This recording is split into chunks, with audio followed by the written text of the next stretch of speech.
আসসালামু আলাইকুম। সুখ দুঃখ মিলিয়েই প্রত্যেকটা মানুষের জীবন। যে কোনো মানুষ গরিব হোক অথবা বড়লোক, প্রত্যেকটা মানুষের জীবনেই সুখ দুঃখ দুইটাই আছে। তো আজ আমার মনটা অনেক খারাপ। তো মনটা একটু হালকা করার জন্যই আমার জীবনের একটি দুঃখের কথা আপনাদের কাছে আজকে শেয়ার করলাম।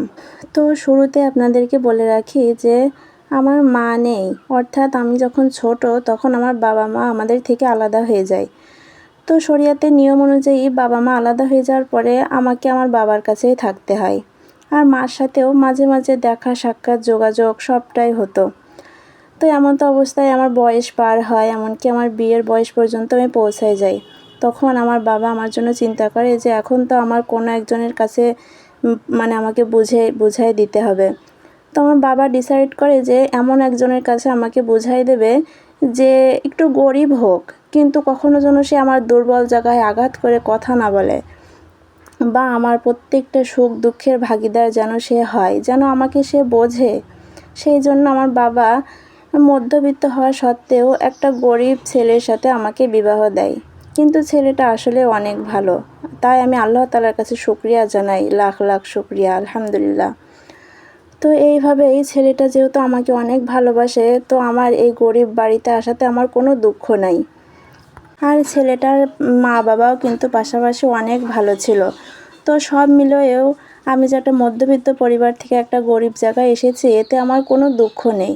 বরং এখানে এসে আমি আরও খুশি, মনে হয় যেন আমি একটা পূর্ণ পরিবার পেয়েছি। তো সব গরিবরাই কিন্তু আসলে খারাপ হয় না, সব বড়লোকরাও কিন্তু খারাপ হয় না।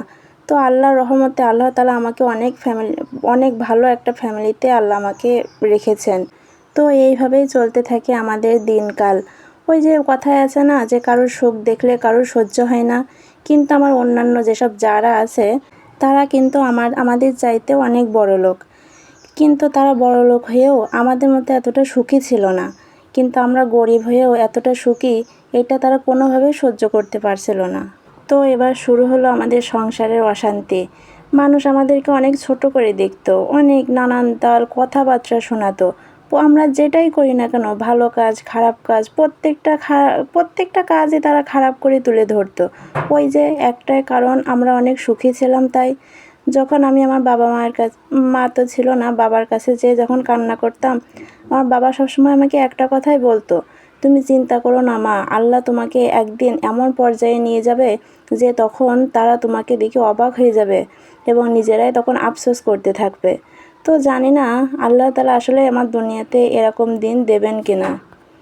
তো মানুষের এইসব কথায় আমার স্বামী একদমই পাত্তা দেন না, বরঞ্চ তিনি আরও আমাকে বলেন, চিন্তা করো না, আল্লাহ তাআলার উপর ভরসা রাখো। আর যে যাই বলুক না কেন, ধৈর্য ধরো, আল্লাহ তাআলা অবশ্যই এর প্রতিদান আমাদেরকে দেবেন। তো এইভাবে চলে আমাদের দিনকাল। এরই মাঝে কেটে যায় 4টে বছর, আর এর মধ্যেও আল্লাহ তাআলা আমার কোল আলো করে একটা ফুটফুটে বাচ্চা আল্লাহ তাআলা আমাকে দেন। আর এখন আমার স্বামী একটি ছোটোখাটো চাকরিও পেয়েছে, যেটাতে আমাদের সংসার এখন আগের থেকে আল্লাহ তাআলার রহমতে অনেক ভালো যায়। তো এখন যেন মানুষের হিংসা আরও বেড়ে চলেছে যে আমরা ভালো থাকার পাশাপাশি আমরা অনেক সুখীও আছি। তো এইভাবে চলছে আমাদের জীবনযাত্রা। তো আপনাদের কেমন লাগে আমাদের জীবনযাত্রা সম্পর্কে অবশ্যই জানাবেন। আর আপনারাও কেউ কাউকে কখনো ছোট চোখে দেখবেন না, কারণ দুনিয়াতে যে গরিব, যার অর্থ সম্পদ কম, তার কষ্ট যে কতটা সে একমাত্র তারাই জানে। তো এই গরিব হওয়াতে আমার কোনো দুঃখ নেই, কারণ হাদিসে গরিবদের অনেক ফজিলত বর্ণিত আছে। গরিবরা কিয়ামতের দিন ধনীদের আগে জান্নাতে যাবে।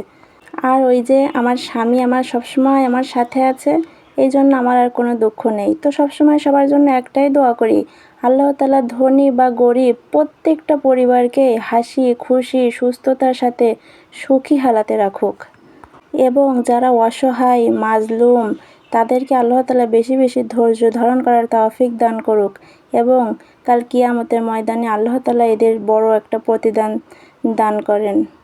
তো আমি সবসময় সবার জন্য এই দোয়াটাই করি। তো আপনারাও আমাদের জন্য দোয়া করবেন। ভালো থাকবেন, সুস্থ থাকবেন।